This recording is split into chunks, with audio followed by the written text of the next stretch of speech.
Hi, ಇವತ್ತು ನಾನು ಮೋಮೋಸ್ ಮಾಡ್ತಾಯಿದ್ದೀನಿ. ಮೋಮೋಸು ಮತ್ತು ಮೋಮೋಸ್ ಚಟ್ನಿ ಮಾಡೋದು ಹೇಗೆ ಅಂತ ಮಾಡೋದು ನೋಡೋಣ ಬನ್ನಿ. ಮೋಮೋಸ್ ಚಟ್ನಿ ಮಾಡಲಿಕ್ಕೆ ಒಂದು 5 ಒಣಮೆಣಸಿನ್ಕಾಯಿ ಮತ್ತು 4 ಟೊಮೊಟೊ, 1/4 ಟೀ ಸ್ಪೂನಷ್ಟು ಮೆಂತ್ಯ ಕಾಳುಗಳನ್ನು ಹಾಕ್ಕೊಳ್ತಾಯಿದ್ದೀನಿ. ಈಗ ಇದು ಟೊಮೊಟೊ ಬೆಂದಿದೆ. ಸೊ ಈ ಥರ ಸಿಪ್ಪೆಯನ್ನು ತಕ್ಕೊಂಡು ಒಣಮೆಣಸಿನಕಾಯಿಯೊಂದಿಗೆ ಗ್ರೈಂಡ್ ಮಾಡ್ಕೋಬೇಕು. ಈ ಥರ ಮೆಣಸು, ಮೆಂತ್ಯ ಮತ್ತು ಟೊಮೊಟೊ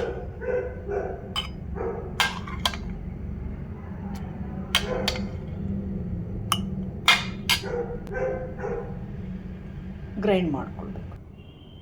ನಂತರ ಒಂದು 10-15 ಬೆಳ್ಳುಳ್ಳಿ ಮತ್ತು 1 ಇಂಚಷ್ಟು ಶುಂಠಿಯನ್ನು ಹಾಕಿ ಕಲ್ಲಿಗೆ ಹಾಕ್ಬಿಟ್ಟು ಅದನ್ನು ಸ್ವಲ್ಪ ಹೀಗೆ ಚೆನ್ನಾಗಿ ಜಜ್ಕೊಂಡಿದ್ದೀನಿ. ಸ್ವಲ್ಪ ಹುಣಸೆ ಹಣ್ಣು, ನಂತರ ಒಂದು ಸ್ವಲ್ಪವನ್ನು ಟೊಮೊಟೊ ಬೇಯಿಸಿದ ನೀರಲ್ಲಿ ನೆನೆಸಿಟ್ಕೊಳ್ಬೇಕು. ಕ್ಯೂಬಷ್ಟು ಬೆಣ್ಣೆ ಹಾಕ್ಕೊಳ್ಬೇಕು. ನಂತರ ಗಾರ್ಲಿಕ್, ಶುಂಠಿ ಮತ್ತು ಬೆಳ್ಳುಳ್ಳಿಯನ್ನು ಕುಟ್ಟಿದ್ದನ್ನು ಹಾಕ್ಕೊಂಡು ಚೆನ್ನಾಗಿ 1-2 ನಿಮಿಷ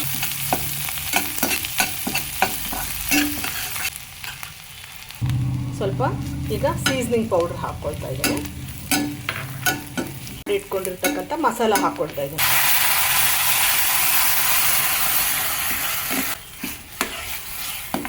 ಒಂದು ಟೀ ಸ್ಪೂನು ಸಾಲ್ಟ್ ಹಾಕ್ಕೊಳ್ಬೇಕು.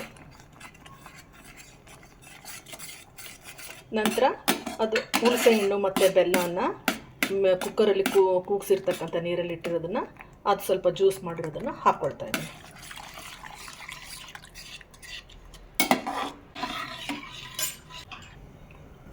ಅರ್ಧ ಟೀ ಸ್ಪೂನು ಪುನಃ ಸಾಲ್ಟ್ ಹಾಕ್ಕೊಳ್ತಾ ಇದ್ದೀನಿ. ಸ್ವಲ್ಪ ಉಪ್ಪು ಕಡಿಮೆ ಆಗಿದೆ. ಸೊ ಈಗ ಮೋಮೋಸ್ ಚಟ್ನಿ ರೆಡಿ ಆಗಿದೆ. ಈಗ ನಂತರ ಮೋಮೋಸ್ ಮಾಡೋಣ. ಮೋಮೋಸ್ ಮಾಡಲಿಕ್ಕೆ ನಾನು 1 ಕಪ್ಪಷ್ಟು ಅಕ್ಕಿ ಹಿಟ್ಟನ್ನು ಹಾಕ್ಕೊಳ್ತಾ ಇದ್ದೀನಿ. ನಂತರ 1 ಕಪ್ಪಷ್ಟು ಗೋಧಿ ಹಿಟ್ಟನ್ನು ಹಾಕ್ತಾ ಇದ್ದೀನಿ. ನಂತರ 1 ಸ್ಪೂನಷ್ಟು ಸಾಲ್ಟ್ ಹಾಕ್ಕೊಳ್ಬೇಕು.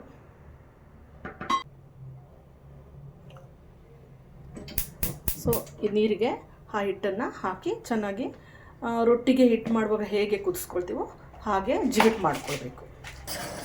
ನಾನು ಹಿಟ್ಟನ್ನು ಹಾಕ್ಕೊಂಡ್ಬಿಟ್ಟು ಚೆನ್ನಾಗಿ ಕಲಿಸ್ಕೊಳ್ತಾ ಇದ್ದೀನಿ.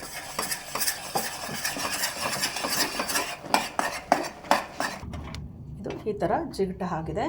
ಇದನ್ನು ಚೆನ್ನಾಗಿ ನಾದ್ಕೊಂಡು ಉಂಡೆ ಮಾಡ್ಕೋಬೇಕು.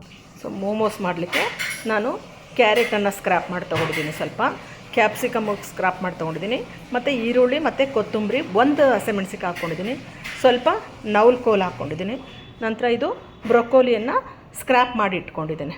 ಈ ಎಲ್ಲ ದಿನಸುಗಳನ್ನ 1 ನಿಮಿಷ ಅಥವಾ 2 ನಿಮಿಷ ತವ ಮೇಲೆ ಹಾಕಿ ಫ್ರೈ ಮಾಡ್ಕೋಬೇಕು.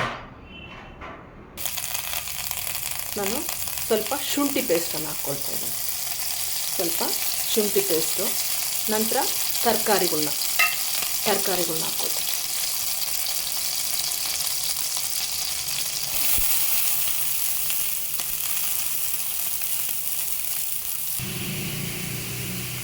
ಎಲ್ಲ ತರಕಾರಿಗಳನ್ನ ಹಾಕ್ಕೊಂಡು ಬೆಣ್ಣೆಯಲ್ಲಿ ಫ್ರೈ ಮಾಡ್ತಾಯಿದ್ದೀನಿ. ಈಗ ಸ್ವಲ್ಪ ಸೀಸ್ನಿಂಗ್ಸ್ ಹಾಕ್ಕೊಳ್ತಾ ಇದ್ದೀನಿ.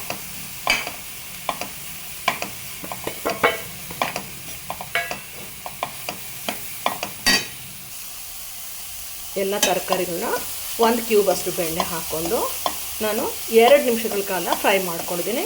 ಈಗ ಸ್ಟವ್ ಆಫ್ ಮಾಡಿಕೊಂಡು ಮೋಮೋಸ್ ತಯಾರು ಮಾಡಬೇಕು. ಇದಕ್ಕೆ 1/2 ಟೀ ಸ್ಪೂನಷ್ಟು ಸಾಲ್ಟನ್ನು ಹಾಕ್ಕೊಂಡ್ರೆ ಸಾಕಾಗುತ್ತೆ. ಈ ಥರ ಹಾಳೆ ಉದ್ದಿರೋದಕ್ಕೆ ನಾನು ಈ ಥರ ರೌಂಡಾಗಿ ಕಟ್ ಮಾಡ್ಕೊಳ್ತಾ ಇದ್ದೀನಿ. ಈ ಥರ ಕಟ್ ಮಾಡ್ಕೊಳ್ತಾ ಇದ್ದೀನಿ.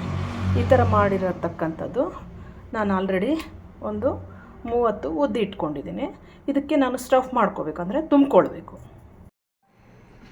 ಮೋಮೋಸನ್ನು ಎಲ್ಲನ ಸ್ಟಫ್ ಮಾಡಿ ಇಟ್ಕೊಂಡಿದ್ದೀನಿ.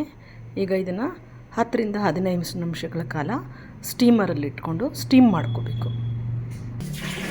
ಈ ಥರ ಇದೆ, ಸ್ಟೀಮರಲ್ಲಿ ಇಟ್ಕೊಂಡು 10-15 ಮಿನಿಟ್ಸು ಸ್ಟೀಮ್ ಮಾಡಬೇಕು. 15 ನಿಮಿಷ ಆಗಿದೆ. ಮೋಮೋಸ್ ಈಗ ಇದು ಬೆಂದಿದೆ. ಈಗ ಮೋಮೋಸು ರೆಡಿಯಾಗಿದೆ.